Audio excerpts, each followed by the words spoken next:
할렐루야. 하나님께 영광 돌립니다.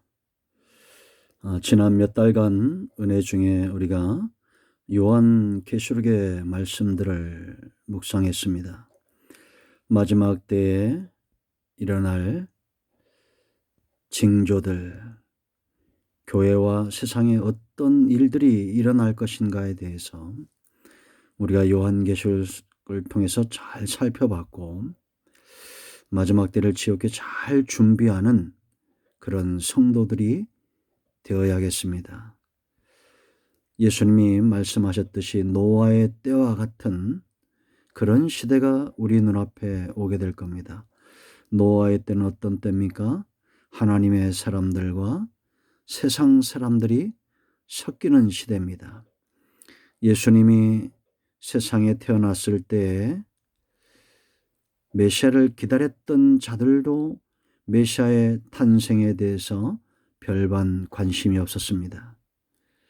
동방 박사들이 별을 보고 찾아왔지만 그들 가운데 소동하는 이들이 있었고, 종교 지도자들은 예수님이 어디에서 태어날 것까지 알았지만 크게 관여하지 않고 예수님께 경배하지 않았던 것을 봅니다. 여러분, 우리가 요한계시록을 끝내면서 요즘 교회와 성도들, 세상이 어떠하다고 생각합니까? 예수님의 재림의 나팔 소리가 들릴 때에 과연 얼마나 많은 사람들이 준비되어져 있을까요? 롯의 처처럼, 노아의 때의 사람들처럼, 롯의 사이들처럼 농담으로 여기는 이 재난이 단지 마지막 때 현상이 아니라 자연현상으로 본다면 우리의 영적인 시각에 문제가 있을 겁니다. 이제 오늘부터 로마서의 말씀들을 묵상하기 원합니다. 이 로마서는 수많은 사람들에게 영감을 주었던 그런 책이죠. 신앙의 뼈대가 되는, 기초가 되는, 기반이 되는 복음에 대해서 바울이 명확하게 설명해 놓은 책입니다. 바울은 서바나에 대한 전도 계획이 있었습니다. 오늘날 말하면 스페인이죠. 이방인들입니다. 그들에게 나아가기 전에 바울은 먼저 로마에 나아가서 그들의 도움을 얻고자 했습니다. 물질적이며 또 기도의 후원들을 얻고자 했고, 그러기 위해서 바울은 자신이 세우지 않은 이 로마 교회에 서신 한 장을 보내면서 그들을 지금 복음으로 초청하고 있습니다. 여러분, 우리는 복음에 대해서 잘 알고 있습니다. 예수님을 통해서 생명을 얻는 것, 오직 예수님을 믿을 때에 구원에 이른다라는 겁니다. 이건 거듭남이죠. 생명을 얻는 겁니다. 그러나 여러분, 우리가 이 신득이 로마서 10장에서 말한 대로 이 신득이가 로마서의 핵심 중에 하나지만, 그러나 구원, 의로 인하여, 믿음으로 인하여 우리가 의를 얻었다고 해서 그것으로 끝이 납니까? 아니잖아요. 생명이 왜 중요하냐? 삶과 연관이 있기 때문이다라는 겁니다. 그래서 로마서는 크게 두 부분으로 나눌 수가 있습니다. 먼저 1장부터 11장까지는 이방인과 이스라엘의 구원을 이야기합니다. 그리고 12장부터 16장까지는 삶에 대해서 이야기합니다. 구원받은 자들의 영역이죠. 한마디로 말하면 구원받은 자들의 삶은 12장 1절로 2절의 대로 산제사, 산제물로 드려진다라는 겁니다. 여러분, 당시에 바울이 이방인뿐만 아니라 이스라엘의 구원을 이야기할 때 그들은 충격이었을 겁니다. 여러분, 교회 안에 있느냐 교회 밖에 있느냐가 중요한 것이 아니라 내가 예수를 믿고 성령으로 거듭났느냐라는 겁니다. 그런 구원에 대해서 삶에 대해서 세부적으로 다루고 있다라는 겁니다. 이제 두 번째 시간에 전체적인 그림을 그려볼 거고요. 오늘은 첫 시간에 로마서 15장 16절 말씀을 먼저 묵상하고 이 말씀에 대한 깊은 것들을 나누기를 원합니다. 오늘 첫 시간입니다. 로마서 15장 16절입니다. 바울이 지금 이제 로마서를 끝내면서 16장에서는 인사죠. 이제 15장이 결론 부분이 되는데요. 끝내면서 이렇게 말합니다. 이 은혜는, 바울이 지금 로마서 1장부터 15장까지 전체적인 내용을 한 단어로 표현했다 이렇게 보시면 됩니다. 이것은 은혜다라는 겁니다. 값없이 주어지는, 사람으로서는 성취할 수 없는, 사람의 능력으로는 베풀거나 감당할 수 없는 하나님으로부터 온 이 놀라운 것, 로마서 전체를 은혜다, 구원과 삶이 은혜다라는 겁니다. 왜 하나님이 이 은혜를 베풀었느냐? 이 은혜는 곧 나로 뭐라 했습니까?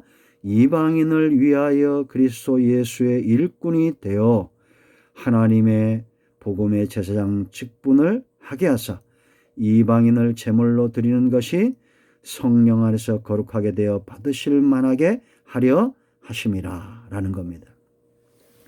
성도는 어떤 존재냐? 은혜로 만들어진 존재다라는 겁니다. 여러분, 바울이 얼마나 많은 사람들에게 축복된 존재였는가를 우리는 의심치 않습니다.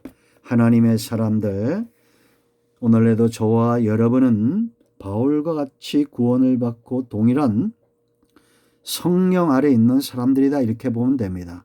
그러면 이런 구원받은 자, 하나님의 사람들이 왜 복됩니까? 크게 네 가지입니다. 첫째는 오늘 말씀에 근거할 때 그들은 은혜 아래 있다라는 겁니다. 바울의 생애에 분명히 보여지는 것이 무엇입니까?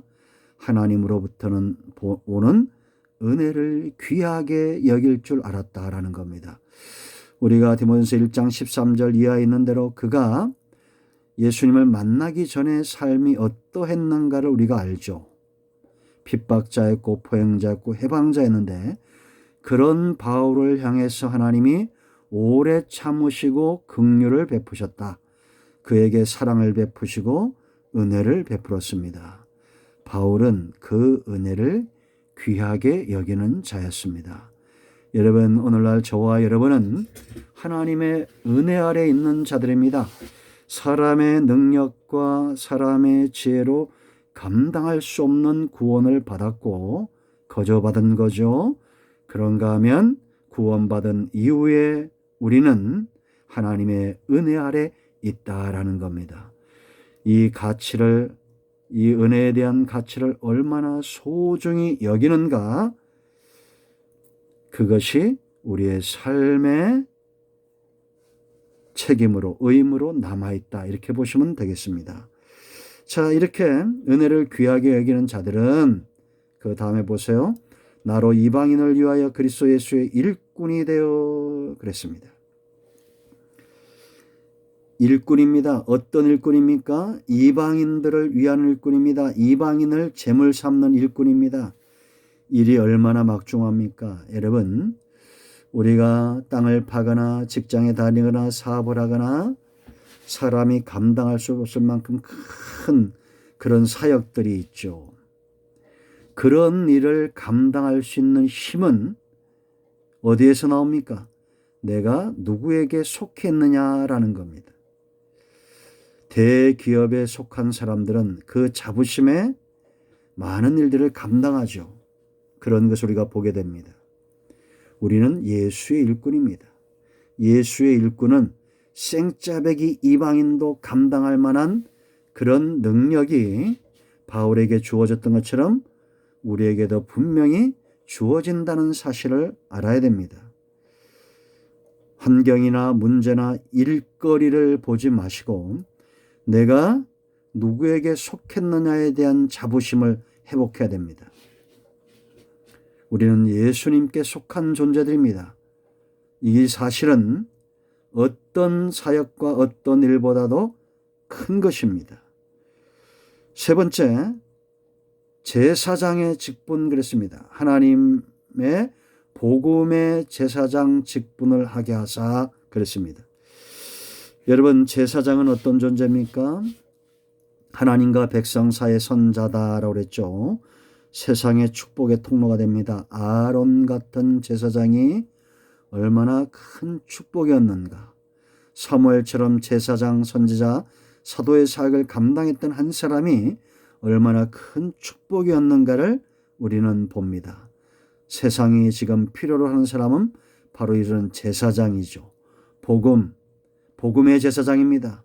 구약의 아론이 양과 염소의 피를 가지고 지성소에 나갔다면 우리는 복음, 예수 그리스도께서 십자가에 흘리신 그 피를 의지하여 담대히 제사장 직분을 감당한다라는 겁니다. 우리가 알거니와 구약의 제사장들이 흠없는 제물을 드릴 때에 그 제물의 응답과 불이 떨어졌다면 하물며 예수 그리스도의 복음의 제사장 직분을 감당하는 사람들에게 얼마나 놀라운 일들이 일어나겠습니까? 지금까지 그와 같은 일들이 일어나고 있다라는 거죠. 바울이 이 직분을 감당하면서 쓴 로마서는 지금까지 수많은 사람들과 교회의 불신자들에게, 직분자들에게, 믿음이 연약한 자들에게 얼마나 큰 일을 행하였냐라는 겁니다. 이제 로마서를 시작하면서 저와 여러분 모두가 예수님께 속한 일꾼이 되고, 그런가 하면 복음의 예수의 피에 복음의 제사장 직분을 감당하는 자들이 되길 원합니다.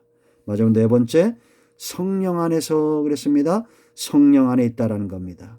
이렇게 이방인을 제사장 삼는 이 놀라운 일을 성령께서 도우시고 그들을 거룩하게 구별하여 하나님이 받으실 만한 제물 되게 하는 일에 성령이 도우신다라는 겁니다. 여러분, 우리가 로마서 8장과 9장 10장을 읽어보면 이 성령의 역사가 이방인들과 이스라엘 가운데 어떻게 역사하는가를 우리가 알 수가 있습니다. 구원받은 이후에 우리는 성령에 붙들림 바 된다라는 겁니다. 이런 사람이 세상을 복되게 하는 것입니다. 성령은 지금도 거룩하게 구별하는 일을 하신다, 이렇게 보시면 됩니다. 성령의 견인이란 말을 들어보셨을 겁니다. 우리가 천국 가기까지 이미 임한 하나님의 나라를 살도록 도우시는 분이 바로 성령이다라는 겁니다. 지금도 은혜 아래 있는 사람, 은혜의 가치를 아는 사람, 그리스도 예수께 속한 일꾼들, 하나님과 사람 사이의 복음의 제사장 직분을 감당하는 왕같은 제사장들, 성령과 동역하는 자들, 그런 자들이 세상을 복되게 하는 것입니다. 바울을 사로잡았던 이 놀라운 은혜가 저와 여러분을 사로잡기를 원하고, 이제 로마서를 끝내면서 바울의 이 16절의 고백이 우리의 고백이 되기를 원합니다. 우리는 하나님의 은혜로 만들어져 가고 다듬어져 가는 사람들입니다. 바울이 처음부터 이런 놀라운 사도가 된 것은 아니죠. 그도 주님을 만나고 은혜 아래 일꾼으로, 제사장으로, 사도로 세워져 갔다라는 것입니다. 이제 로마서를 공부하며 이 영상을 접하는 여러분 모두가 은혜 아래서 예수님께 속한, 은혜를 귀하게 여기는 자, 예수님께 속한 일꾼, 복음의 제사장 직분을 감당하는 자, 성령 안에 있는 자들로 다듬어져 가고 만들어져 가기를 원합니다. 아멘. 기도합니다. 하나님께서 우리에게 주신 은혜가 귀합니다. 영광과 감사와 존귀가 하나님께 있습니다. 이제 로마서의 말씀들을 하나님 친히 열어주시고 우리의 눈과 귀가 열려 하나님의 영광을 드러내는 일에 쓰임받게 하시고, 복음의 눈이 떠지고 삶의 눈이 떠지는, 그리하여 은혜의 가치를 알고 예수님께 속한 일꾼, 복음의 제사장 직분을 감당하는 사람들, 성령 안에서 일하는, 동역하는 그런 삶으로 회복되기를 원합니다. 로마서를 통해서 우리를 다듬어 가시고 만드실 하나님의 일하심을 기대합니다. 예수님의 이름으로 사모하며 기도합니다. 아멘.